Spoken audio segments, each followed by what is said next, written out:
Good morning to you. It's Tuesday, 8:43.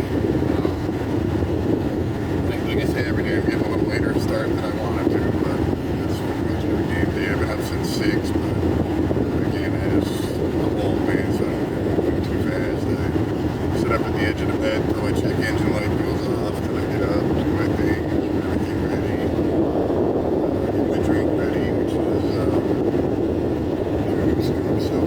pre-workout, just the cheap shit from Walmart, and then a big scoop of fruit punch flavored creatine, and one of them every single morning. Take my medication, my multivitamin, and I'm out the door, man. I'm going to do arms today. I feel good. I do actually. It wasn't so much of a drag my ass to the gym day. It was more of just, it's early as hell in the morning, and you just don't want to get moving. Everybody's like that, especially when you get older. So yeah, otherwise I feel good. I'm ready for it. I'm pretty sure I'm going to get a good arm workout in. I made a video a couple days ago talking about how my car started to shake at like 60 miles an hour, and it's kind of scaring me, man, because this fucking car is our lifeline. You know, the situation we're in now, if we lost the car, we'd be fucked. I mean, there's like, that would be it. We wouldn't be able to get to work. That would just be it. This is literally our lifeline. So it kind of scared the shit out of me, man. It was shaking like a lot, you know. So I get to work, and there's a guy I work with that's a mechanic. He goes, "Oh, take a stick and knock all the snow out of the tire." So after work, I did that, knocked all the snow out of it, and there was like not even all that much, but there was some packed into just the driver's side tire too. I knocked all that snow out, and good as new, man. Not shaking at all. So okay, cool. So that was a big relief. Yeah, I don't know. Maybe I'll come up with some deep thought or something while I'm working out. Otherwise, it's just another day, man. It's cold as fuck. It's minus 8 degrees, it says right now. Usually by the time I leave the gym, it'll be plus 1 or 2 or something. But I don't know, minus 8. It's pretty fucking low. So yeah, it's just a pretty cold one, man. Yeah, I don't know. Just another one of them days, man. Like I said, just doing my thing, you know. I think, like I said, everybody that's in recovery or, you know, trying to live a better life or whatever,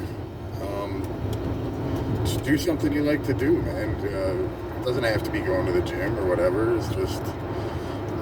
the thing about me and going to the gym too is, you know, like on the days where I really don't want to go and I force myself to go, that's like, I don't know, it's like a discipline thing. I'm giving myself discipline, you know, like trying to live a more disciplined life. Like I said, an hour or two a day at the gym is nothing compared to the time I used to spend on getting high and everything else. I mean, that just dominated my entire existence, you know, every waking hour, and even not even a waking hour, I even dreamt about the shit. So it's like your entire life is just totally controlled by whatever substance, especially because, you know, I was a heroin addict for the longest time, and I don't know, anybody out there that's unfortunately had experience with that knows that just, it takes over everything. It's you're a slave to it. It's just, you know, you don't have a life anymore. It controls everything.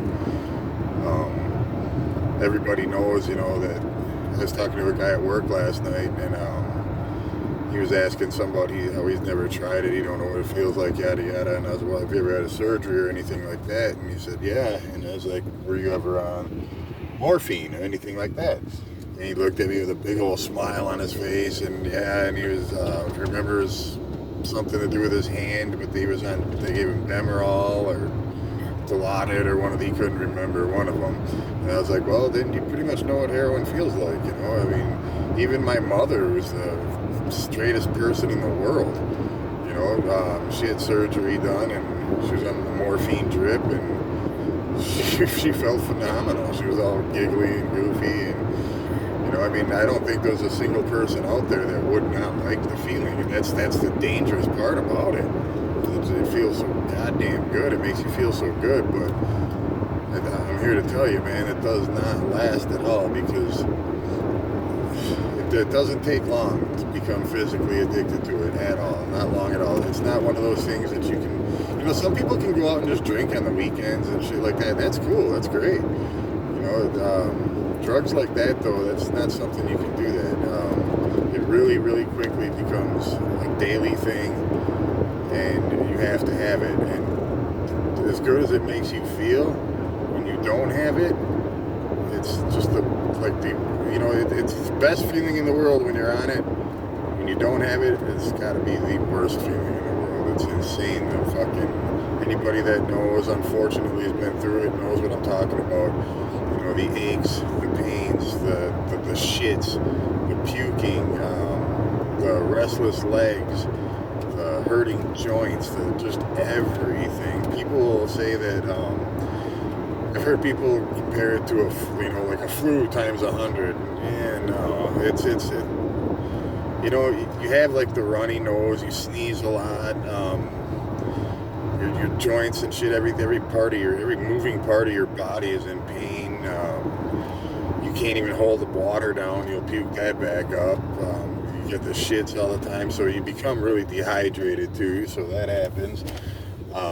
But it's nothing like a flu. It's in a category of its own, man. It's one of those things where if you've never experienced it, you just don't know, and you don't fucking want to. Trust me, it's like the worst feeling in the world. You can't do shit. You're not going to work if you're dope sick. You're not gonna go and take care of your kids and play with your kids. You're not gonna take care of your responsibility. You're not gonna do anything. You know, you're gonna lay there. I remember years ago. I started going to a methadone clinic in Milwaukee, and I was still doing both, you know, and they even actually encouraged you to do both. It's the only thing they didn't want you to do was benzos, because benzos and methadone were really dangerous, I guess. But because they started you at a low dose, so they actually encouraged you to keep using dope. It was crazy. We had to go through this little class before they started giving us the little shots of the cherry cough syrup, if you know, you know. But I remember getting tired of going there at 5 o'clock every morning just to get through the day, and I remember thinking, hey, we can get through this. So they would give you a take-home for the weekends. You'd have to get yourself a lockbox, and they'd give you your doses for the weekends to take home. So we did that, and I figured just little by little do it and try to wean myself off of it. Oh my God, bad idea.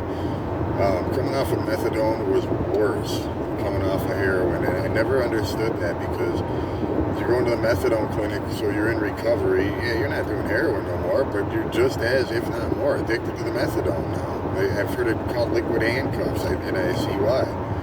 It was crazy. I laid in bed for about 3 straight weeks. By the time I got up out of that fucking bed, I ended up going to the emergency room because I was dehydrated and malnourished to the point where I thought I was going to die. They threw a clonidine patch on me, I believe it was called, and gave me some nausea pills and stuff like that, which kind of helped, kind of took the edge off, but goddamn. 3 straight weeks of just misery. I could not sleep because of the restless legs. I had a king-size mattress, and it looked like one of them police outlines of a body, except it was sweat, and it went all the way through that thick-ass fucking mattress, all the way to the other side. I didn't want to shower. I couldn't do nothing except for run to the toilet to shit every 5 minutes. And I wouldn't even call it shitting. It's more pissing out of your ass. Sorry for the graphics, but you know, if it's the kind of lifestyle you're thinking about getting into, or you've been into it, you already know. But you just can't sugarcoat it. There's nothing pretty about it. That's what it is. So if you're ever thinking about trying something like that, keep that in mind, man, because that's the way it is. There's nothing glamorous about it. There's nothing pretty. I know you see in movies and shit like that, they try to show people coming, but in a way, I think they still kind of glamorize it a little bit, you know. For a while there, back in the early 90s, that was like the big thing, the models that looked like heroin addicts. They were all scrawny and looked starved and everything else. And like the in look. But it's nuts, man. There's nothing pretty about it. There's nothing glamorous about it. There's nothing nice about it. It's not going to be different for anybody. You know, you might think you're stronger than the next guy or whatever. No, it's the same for everybody. You're going to get sick. It's going to take you down. You know, you're not going to be the same person you were, and you're going to pretty much do anything you can do to get out of that sickness. You know, it's crazy. And the crazy part is you know when it's coming too. I mean, you just got high, but that was all you had. So you know you got a certain amount of time before that wears off and you start getting sick, you know. So that's when your brain really starts going. That's when people start stealing. Some people sell themselves. Some people do all kinds of crazy shit, and it's just a nasty, horrible, dark, dreary existence. People don't care about you. You know what I mean? You'd be sitting there on the fucking street, sleeping on the street in 8 below, or now it's 11 below. Holy shit. People don't give a shit, man. They'll walk by and kick you. You know, they don't care. To you, they're just a junkie. And I've always kind of stressed that too. Don't ever do that either, because that's, you know, that you don't know the person's story. You really don't. Yeah, you know, some people they can help it. They can do things to help themselves or whatever, but you really don't know what's going on with that person. And you got to remember that that's somebody's son. You know, that's someone's family member. Somebody loves that person. And it's still a fucking person. I don't care what you may think of them, but it's still a human being. It's a person. I guarantee you they don't like the situation they're in now either. And you can say, well, do something about it then. It's easier said than done, man. It really is. Once you're that deep into it, it's a lot easier said than done. You know, you need treatment. Most people have to get locked up to get off of the shit. I know a lot of people that have gotten clean that way by going to jail, because you have no fucking choice. You know, so that's a lot for a lot of people. That's what it takes. You know, but anyway, it's just some food for thought, man. A little knowledge you can't get in college. I'm almost to the gym now. Yeah, I'm doing arm day. I'm gonna do my biceps and triceps today. Probably one of the core machines, or ab machines, whatever you want to call it. And then, who knows, man, maybe I'll think of something crazy while I'm working out or something. I'll make another video later. But, Jesus Christ, man, everybody stay warm. Now it's saying -10, so either way, try to stay warm out there, man. Everybody be smart, be safe. Hug your loved ones. I can't even talk right now. I'm just waking up. Tomorrow's not promised. We all know that. So everybody just try to have a good day. You know, do your thing. Keep your head up. Try to make today better than yesterday, and then tomorrow make better than today. You know, keep doing that. That's what you really got to do. That's what you got to strive for. You know, that's what I do, anyways. But you know, some people do things differently. Do whatever works for you, man. It doesn't matter. Whatever works for you. If it's going to church, going to meetings, going whatever. If it fucking helps you clean up your life and turns you into a better person, makes you become a better person, then that's it. That's the way to go for you. So anyway, with that, I'm about pulling in here right now. So everybody have a great day and God bless.